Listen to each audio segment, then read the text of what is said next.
You're in for a treat, cooking with Claire again. I know, it's all too much, isn't it? Right, so today, rather than waving that wooden spoon at you, I'm going to chat to you about salt dough. Because I think with us all spending a lot of time indoors very soon, I think salt dough is going to become your best friend. And I'm going to explain why. Yesterday, I posted a video all about themes and creating a theme or a topic for your play. And I think the more time we spend at home, it's more likely that we might find ourselves wishing we had something, particularly if it fits with the theme. So if you're doing space, you know, oh, could really do with some stars and we haven't got any stars, or I don't know, we're doing Easter and we haven't got anything for hot cross buns. Well, salt dough is the answer because it's so cheap and it's so easy to make, but it means that you can make a whole host of resources. And once they're made, you can keep them and use them in play for time and time again. And the best bit about it, you get the kids to make it. So you don't even have to do the hard work.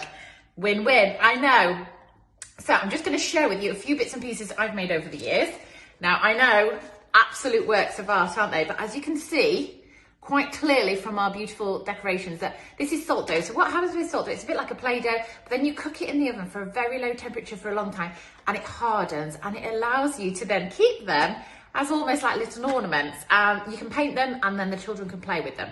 So these are our jam tarts, obviously, baguettes, hot cross buns, donuts. You can make all sorts of different designs. And we actually made these to use then have a little bakery shop that Mason can play with. Once you've made them, once they're cooled and you've painted, you can use them time and time again.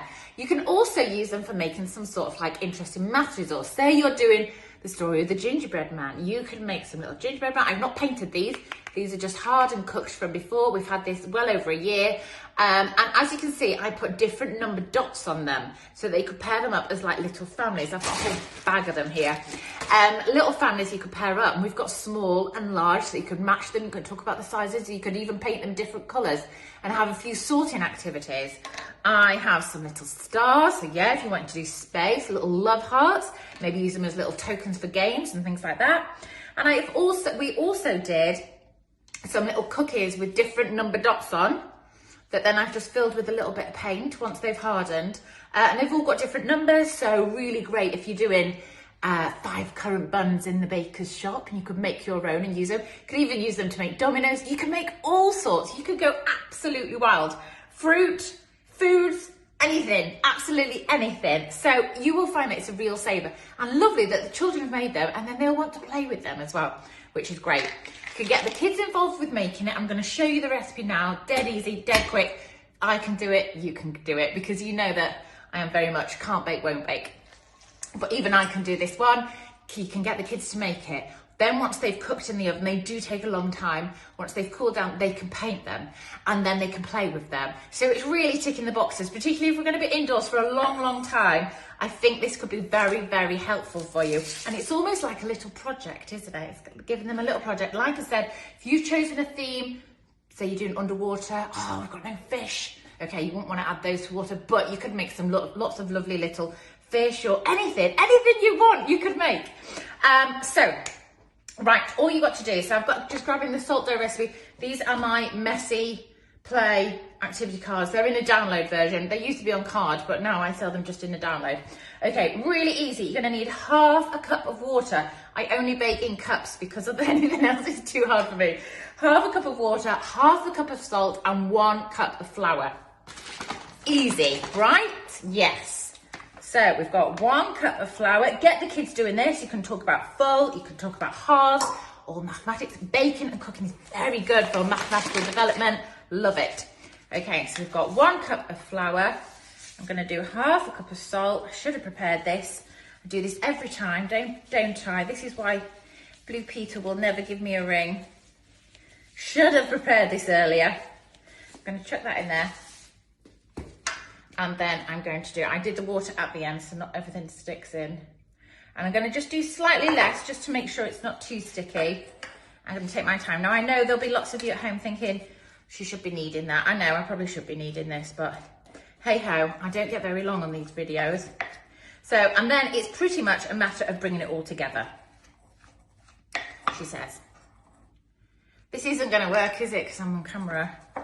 Guaranteed. just to make me fret. So you can mix your salt dough far better than me. The salt gets in the back of your throat. Far better than me. Get your hands in, get them dirty, get the kids' hands in, more importantly. Get them in, get them making, get them kneading, get them playing with it. It's a great sensory activity, getting to play with it. It's all sticky, it's all doughy. I'm flicking it everywhere. Sorry, I can't look at the camera and do this at the same time. There we go, it's coming together now. Super duper, there we go. Mine's a bit sticky. You can just play with it, can't you? Just add little bits until it's ready. Right, that is quite a sticky one actually. Maybe overdid it with the water, but you can knead it, you can have a little play with it. Then, the idea is to roll it out and get the kids to cut out the shapes that they want to do. Now then, if you're going to want to put holes in things, if you're going to want to be making maybe some sort of beads or something that you can thread, make sure you put the hole in before you cook them, because they'll be too hard to do afterwards. So if you're wanting to put any holes in or make any little like indents or marks, do them when they're at the dough stage. Make them. Now then, this is the important bit, guys. You want your salt dough creations to be as small and as thin as possible, but they're not too small and thin. Okay, so something like, as you can see, it's nice and thin, basically because when you cook it, you're going to cook it on a low temperature, a very low temperature, less than 100. You're going to have it in there, and it's going to be in there for 2, 3, 4, possibly 5 hours. It could be a long time. Something like this big chunky man that I once made, it took hours and hours and hours to cook, because you want it hard all the way through. You can tell when they're cooking, if they're going brown, they are burning, because on the bottom, it'll still be a soft doughy colour. You want it until they are hard all the way through. Now, mine have cracked slightly, but still absolutely fine. So just bear in mind, the size of what you're making needs to be nice and small, nice and thin, so it doesn't take too long. Otherwise, they really will be in the oven all day. Trust me, even the smallest of things can take a long time. So things like biscuits, nice and thin, really lovely. Make sure you do any indents, any marks you're wanting to do. If you're making your little hot cross buns with a cross on the top, anything like that, make sure you shape it and do it all, because you won't be able to do it afterwards. Pop them in the oven. Like I said, it could be a long time of cooking, so bear that in mind. The kids are going to need to do something else while you're doing that lunch, story, all sorts of stuff. Okay, and then once they're out, now then, I have used just a little bit of pen in this. Now, I've not sealed these. I've never done that before. I just never got round to it. I've not sealed these, and they've lasted a good year, and they've been fine. However, in the past, I always use some sort of poster paint, or like an acrylic paint is lovely, because it really does harden like plastic. And you can paint them, and then it seals them. You can put paint, like a PVA glue on or something like that to seal it a little bit like a varnish. These are just painted with normal poster paint, and again, have been fine. I reckon these might be about 3 years old, guys. So yeah, you definitely wouldn't want to be eating this jam tart, but it's lasted fine and it's not gone mouldy. That's the main thing, making sure that it's cooked all the way through. If they're soft, over time they will go mouldy, and obviously they mustn't get wet, because they will just be ruined once you've done that.